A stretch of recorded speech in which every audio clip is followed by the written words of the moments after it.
This novela that we read was, as I mentioned before, written by Toma Rivera. He was born in Texas, in Crystal City, Texas, in 1935, although his parents immigrated from Mexico before he was born. And his family traveled north to the Midwest every year to pick crops.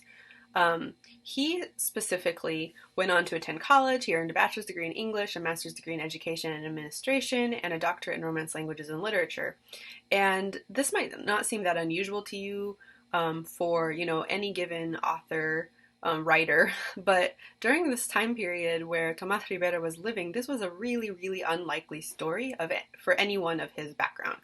Um, what it's pretty incredible that he um, went so far with his education. And so after teaching English for years, he became a university administrator.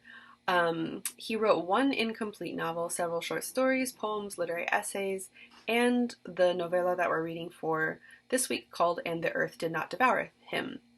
And one thing that we can kind of just keep in mind this week as we're reading, this isn't going to necessarily be the biggest topic of discussion this week because we aren't going to dive specifically into the Chicano movement, which is the civil rights era activism related to Latinx communities. So we won't be diving really deeply into that for a couple of weeks, but you should make a note that Tomás Rivera is considered by many to be the father of Chicano literature.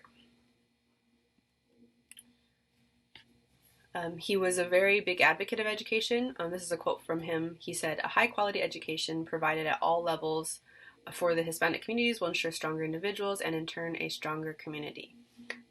So again, something to keep in mind as we learn more and more about the as we get closer and closer to the civil rights era activism and politics.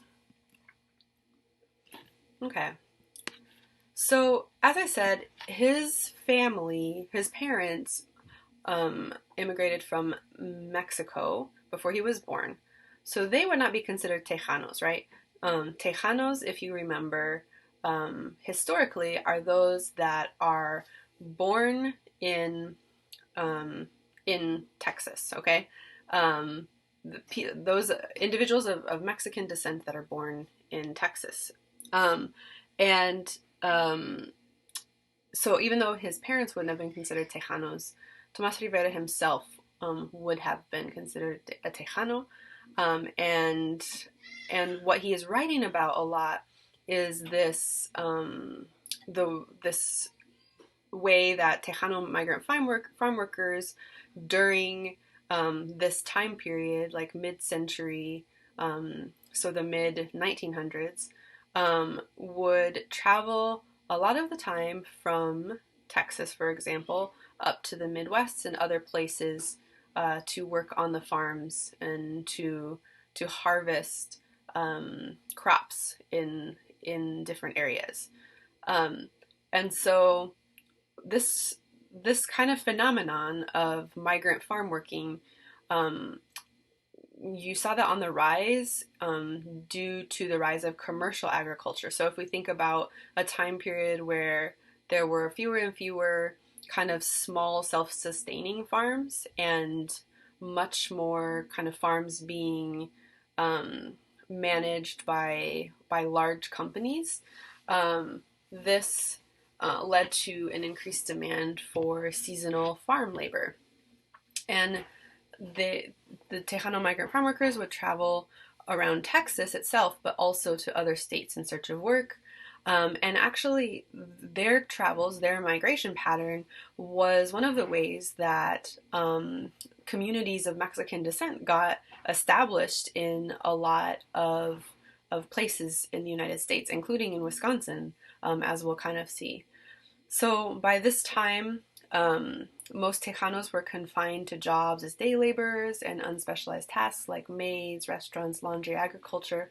So no longer were you seeing kind of Tejanos and those of Mexican descent a lot of the time in various levels of the economy, or having representation in various levels of politics. You're starting to see um, Tejanos being confined to this kind of very specific economic demographic.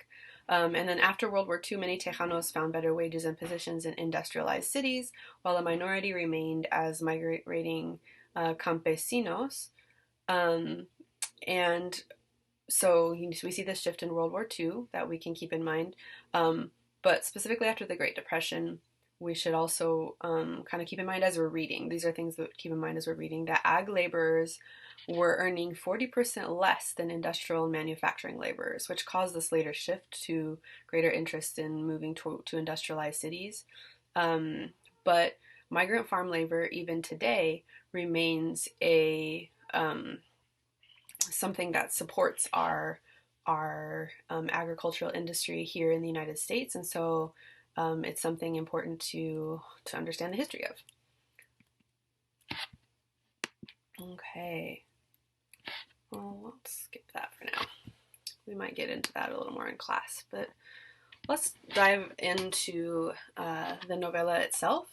So the novela that we're reading, Y no se lo tragó la tierra, and the earth did not devour him in English. It is a novela that won the first Premio Quinto Sol at the Quinto Sol Publications in 1970. It was translated by someone at the publisher, but the English translation that we're reading now was translated in 1987. And so I just want you to keep that in mind as well. You'll see that this novela is always published with the Spanish version and the English version together. And so Tomás Rivera wrote the original Spanish version, and that version was translated into English by somebody else, and that's the version that we're reading. And that happened in 1987. And it takes place during the 1940s and 1950s. Some useful things to think about as you're reading are the fragmented kind of style that the novella is written in.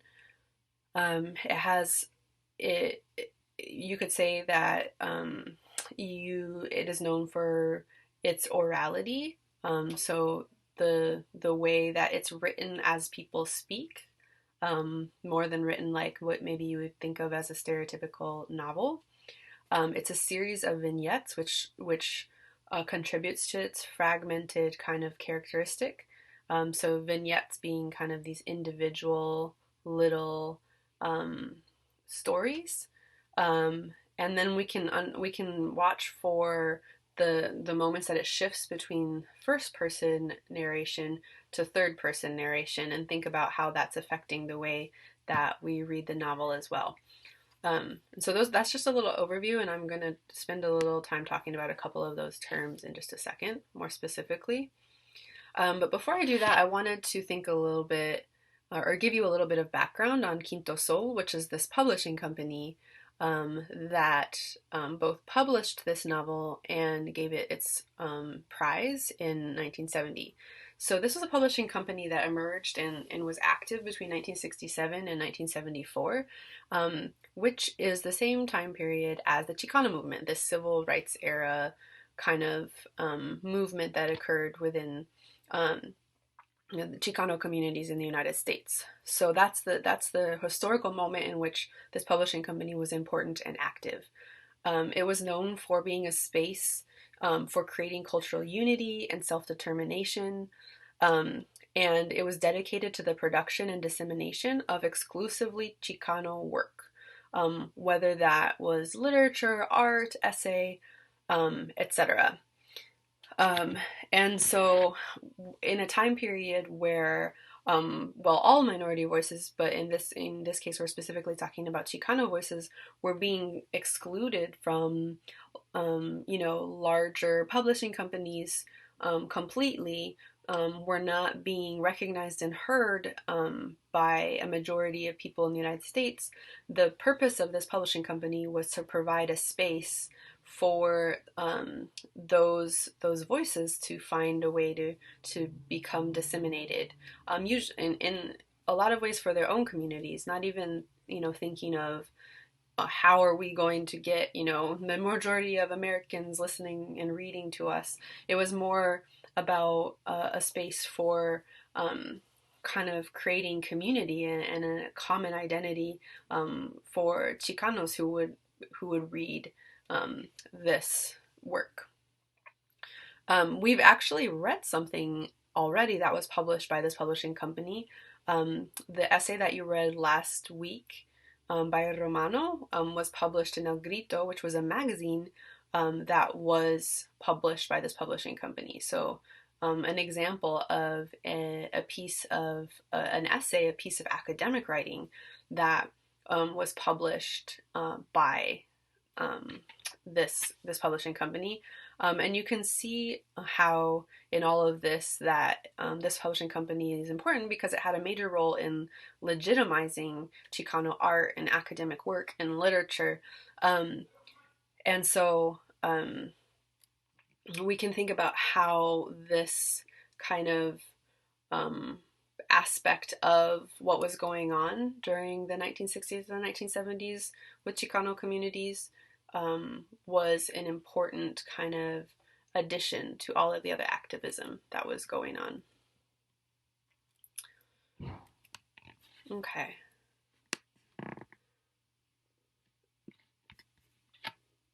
So this is something I want us to keep in mind as you're reading. So this is from an article that when I forgot to write down the name of the author. I can get the name to you if that's something you're interested in. But this author talked about how shortly after receiving El Premio Quinto Sol, Rivera confessed that the contest and award, quote, revealed to me that we Chicanos had life in search of form. And so I want you to think a little bit about how this novela, because it's not going to read like maybe a typical style of novel that you are maybe used to reading. And it's not, especially during this time period, the structure of this novela itself was very unique. It's less unique now because kind of this fragmented style is more widely used. But during this time period, it was kind of new. And we can think about how the style that this novela was written in during this time period kind of captures what Rivera is saying here with this idea that Chicanos have a certain way of life that needs a different kind of form to express it. So this idea that he's trying to find words, find a style, find a way to capture what life is like in his own community without having to rely on the language and the style and the way of writing and producing written work that was popular in other literary circles in the United States. So he's saying, no, my community has something new and different to offer, and I want to find the form that best represents my community and write things that way. So keep that in mind as you're reading. Keep in mind how this might be connected to this term orality that I highlighted at the beginning of this PowerPoint. So this is something that Toma Rivera is quoted as saying, or that he said in an article that he published in an academic journal. So he says, there was always someone in the migrant camps, who knew the old traditional stories. Then there were always those who acted out movies, told about different parts of the world and about Aladdin and his magic lamp. An oral literature was, in that way, developed in the migrant camps. People find refuge not only in the church or with their brothers, but also by sitting in a circle, listening, telling stories, and through words, escaping to other worlds as well as inventing them. So we can think about how orality, so this style of writing that is based off of how people speak and tell stories in speech rather than being concerned about, sounding super academic or writing in a very traditional way. It's just, it's about writing how you would speak in daily life. And basically kind of taking that way you speak and putting it on the page verbatim. That's what orality would be like. So when writing sounds like speech, that's what we're talking about. And we can see how this was something that was on Rivera's mind a lot. So if we think about him kind of searching for a new form, a new way of writing that best suited his own community, we can see how maybe this characteristic, orality, might have been something that he was interested in, with the way that he's talking about storytelling in migrant camps. He's saying, this is the way that people communicated stories, and we can think about how this idea relates to the novella we're about to read. So keep that in mind. Watch for that. And then the last thing I just wanted to highlight was this structure that we see in the novella as a series of what we can call vignettes. So a vignette is a short scene that captures a single moment, a detail, or an idea. A vignette, as opposed to a story, tends to be more descriptive. So not a lot happens in terms of a plot. It's more just about capturing this single moment, right? And a vignette also doesn't stand alone. They don't make a lot of sense.